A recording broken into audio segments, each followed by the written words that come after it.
prices have actually reduced drastically, and they are calling.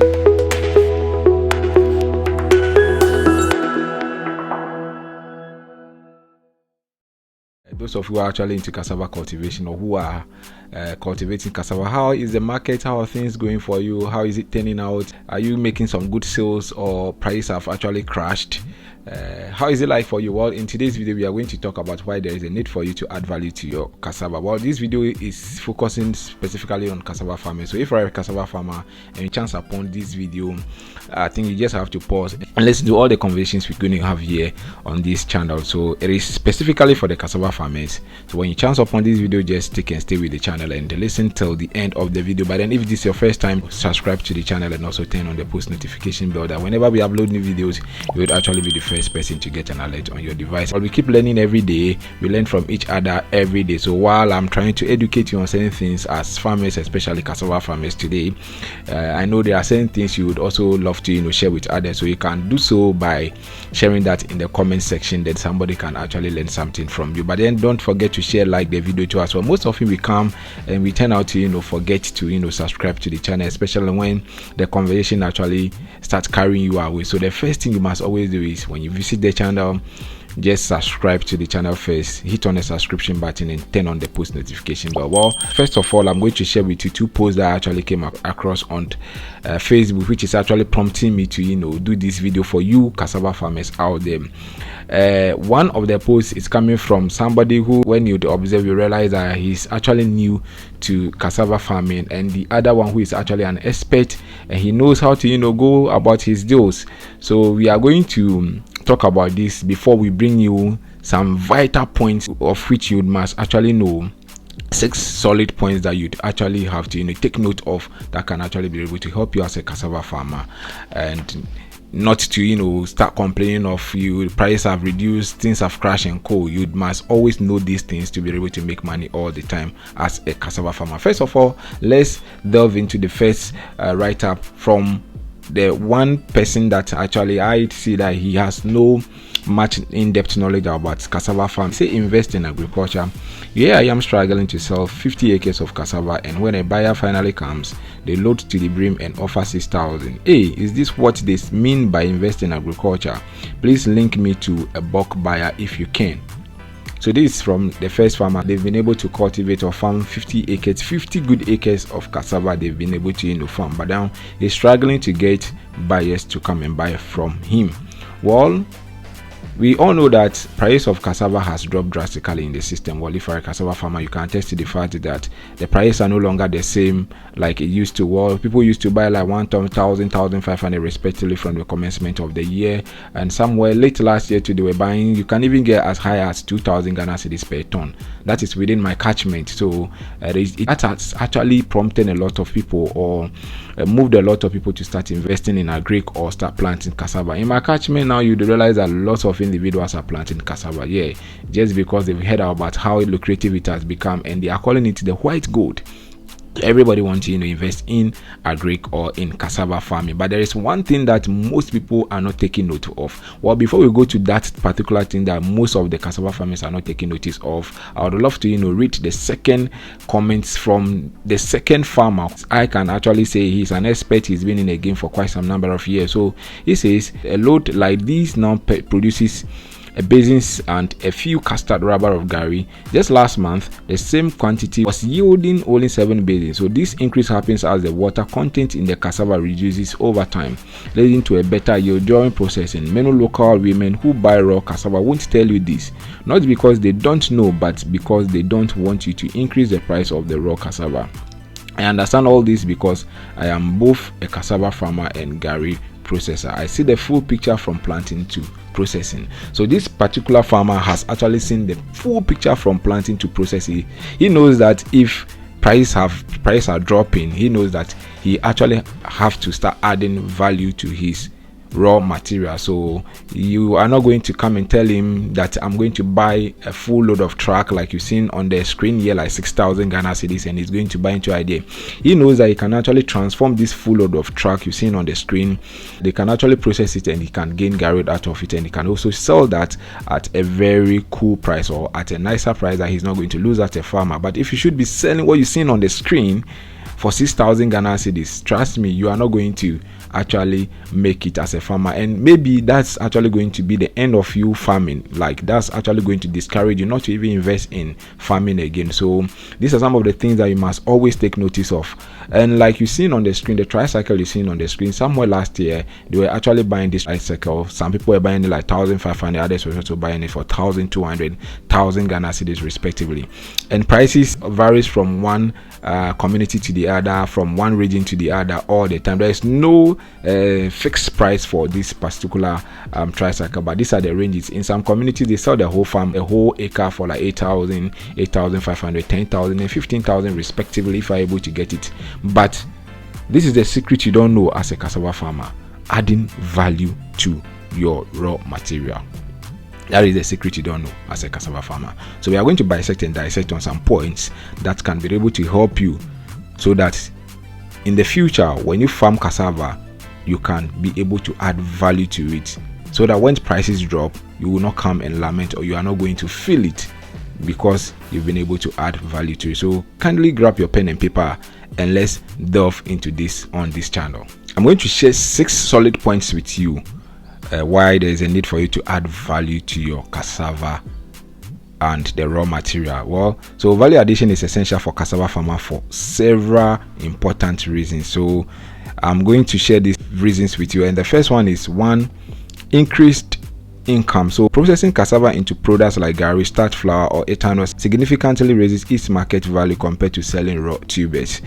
And the second point is reduced post-harvest loss. Cassava spoils quickly after harvest. Turning it into processed products extends shelf life and reduces waste. So if you are able to process this into gari, you are able to process the tubers into gari, ethanol and co. It's actually going to prolong the shelf life of the cassava. So you are going to have it in stock, and you can actually decide to sell it at any time, and you can keep it be thinking of the price as to where the price go up, and you can be able to take this to the market and make some money out of it. But then most of us, we will always focus on how we can be able to sell it right away and gain some money and quickly reinvest, because you're like, I need cash, I can't wait, I can't relax. But this is a business. You are not gambling, you are doing business, so you should be able to know as to when to do this and when to gain, and relatively well. You should be able to know about the ups and downs of the business you are doing. So the farming is not try a luck kind of journey you embarking on, but then it is a business you actually engage in. So the third point is market expansion. So processed cassava has a wider market both locally and internationally. It opens doors to new industries like food, pharmaceuticals and textiles and biofuels. And the fourth thing that you actually focus on, and this you might not be thinking that it works, though the fourth point that we are going to talk about, you might not be considering it, but then it works perfectly well all the time, and you don't know the kind of joy it brings to certain individual, which is the job creation. Well, value addition creates opportunities in processing, packaging, transportation and marketing, benefiting communities economically. So if you've once lived in a deprived community, or your farm is actually in a very remote area and you farming, and you realize that you bringing job, you creating job for people, but then these are some of the things that certain individuals don't even take into. You might think that, oh, maybe your 350 cedis, your 100 Ghana cedis, your 500 Ghana cedis, you offering somebody is not making impact, it's not making changes. Well, it's actually changing life, it's actually bringing some sort of impact in the lives of these individuals. Well, the issue is, when you see these individuals all the time, and if you are in the deprived community and you engage them all the time, there are times when they see you around, they approach you and like, oh, if there is any job, kindly call us so that we can come and execute for you. Well, these individuals know that whenever you come around, they are also going to get their daily bread from you by also working for you. So it creates job for the community and it brings benefit to them. You can get people to fry your gari for you, you can get people to go uproot your cassava, you pay them. The tricycle owners too, you are going to pay them money, which is job creation for them. You actually paying them, you actually helping them to earn money too.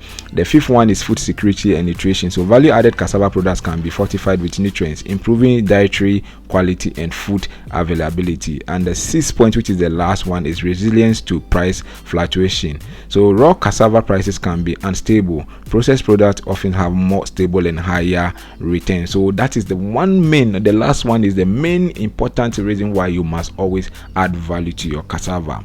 The price fluctuations, just like I stated from the onset of the video, prices have actually reduced drastically, and they are calling it price crash. in the cassava industry. If you are a cassava farmer, you can actually attest to the fact that things are no longer the same like it used to. I've actually had calls from some of my subscribers that are actually asking me to get them buyers to come and buy their cassava produce. I'm like, I have 2 acres, 10 acres, 11 acres of cassava on my farm. I need buyers, but they are not thinking, or they are not considering adding value to it. They feel like it's too much of a work to do, so they just have to go sell it. But then this is the time for you to start thinking of value addition as a cassava farmer, because price of gari are still the same, price of ethanol remains the same, flour remains the same, that's cassava flour remains the same. So you have to start thinking value addition, and you must be able to deal with all these points so that you can be able to deal with your farming activities, and you would thank me later. So the truth is, value addition is the difference between being a broke farmer and becoming a millionaire. So think value addition, act value addition. If you are a cassava farmer out there, this is the appropriate time for you to start adding value to your cassava, to start adding value to your raw material. Don't just go uproot and get people to come and buy for you. The last time I was speaking to a farmer, he was telling me that somebody actually came to his farm and they wanted to buy a ton for 600 Ghana cedis, and they've been able to bargain. The highest it went was 750 Ghana cedis, which is very ridiculous. And I'm not sure farmers who know about the in and out of their farming activities, that as to the kind of money, the amount they actually invest in farming, they are going to agree for somebody to come to their farm and come and uproot their cassava and give them such an amount for a ton. It's never easy, but then if you are able to process this raw material into a final product, you are able to get money, because gari is something that you can be able to preserve for a longer duration of time, and when the price are stable a little bit, or you can actually sell it at any given time that you want to sell, because this particular one prices are not reducing, it still remains the same. So those who are coming to buy from you the raw material, they are going to make more than you, the one who is actually selling it to them. So that's one of the biggest and the greatest challenge in Africa and in Ghana for farmers. The farmers usually don't earn much. The people who buy, the market women and the middlemen and co who buy, are the ones that always makes a lot of cash out of them. And if you are a cassava farmer in particular, this is the time, and I kept repeating it, this is the time for you to start adding value to your raw material, and you are not going to regret it. Just give it a try for the first time, or you can actually split the farm into two. Like if you have an acre, you can decide to do half an acre of gari and you thank me later, or you can actually decide to do half an acre of cassava dough and you'll actually thank me later. So think value addition, act value addition, and invest in value addition as a farmer. It's about time we start focusing on these things and we will stop lamenting. And I always say, if you're a farmer, don't just get up and go and invest, or if you're an investor, don't just get up by watching videos on YouTube where people talk about the amount of money they earn out of a particular crop. Just like cassava, people are, it's all over the place, people are talking about it all the time. White gold, it's a white gold is making a lot of people rich, but you've not been able to do the due diligence, you've not been able to do your research very well, because you've heard people are earning money out of it, they're making lots of cash out of it. You've also went ahead or went forth to invest in that particular one without doing the due diligence. You will cry, because they know about the system and they know how they go about it. So next time you want to think of investing in cassava in particular, think of the alternative means of turning the raw material also into a final product, just like gari. That is the common thing that you can do. You don't need bigger money or a huge sums of money to start with gari processing. So just think of this and add value to your crop. Well, good news for those of you who are interested in acquiring farmlands. Well, I've actually got a good news for all of you out there that are interested in acquiring farmland. So all you have to do is just pick the contact number you're seeing on the screen and WhatsApp me. The numbers are in 24. When you call the other one, you're not reaching me, you can also call the other one. You can also call the other one on WhatsApp. So there might be instances where I'll be out of coverage area and you'll not be getting me. So you'd have to call via WhatsApp, and I'll be able to get in touch with you when I see the missed call. So I'll prefer you always try your best to test me on WhatsApp. So try your best and test me on WhatsApp. Those of you who are interested in acquiring farmlands, that is the number you see on the screen. So there are lands in the Volta region of Ghana Whole Municipality which are going for 10,000 Ghana cedis veggie land and 12,000 Ghana cedis bulldoze land. So just pick the contact number, and if you want a land to rent for your farming activities too, you can equally be able to get. So just contact me and I'll link you up to some of the landlords that are actually giving forth or giving out these lands for farming activities. So just pick the contact number and link up, and I'll be able to link you up, and you do the necessary process. And those of you in the diaspora that are also keenly interested, you can actually send your representatives that are in Ghana here to come and inspect the place for you. They say seeing is believing. You can only be convinced to buy or to rent when you are able to see it, but then showing you pictures alone is not going to convince you. So you coming around to see is something that would be able to convince you to see if you are able to, or you like the area or you don't like it. That is one thing that would actually convince you. So pick the number and contact us, and let's do it to you. Their numbers are two. One is for WhatsApp and the other one is for phone call. So I'd state it clearly, and you seeing it on the screen specified there. So I'd always prefer you text me via WhatsApp. That will be the most important thing all the time. So once again, if you are first time on this channel, kindly subscribe to the channel and turn on the post notification bell. And if you are a frequent viewer of our channel too, thank you so much for coming all the time to watch our videos. But then please don't forget to like the video and also share with others, so that they can also be able to learn something from this channel. Until then, the name remains Christopher Ebenezer. This is how far I've brought you. Catch you in another one.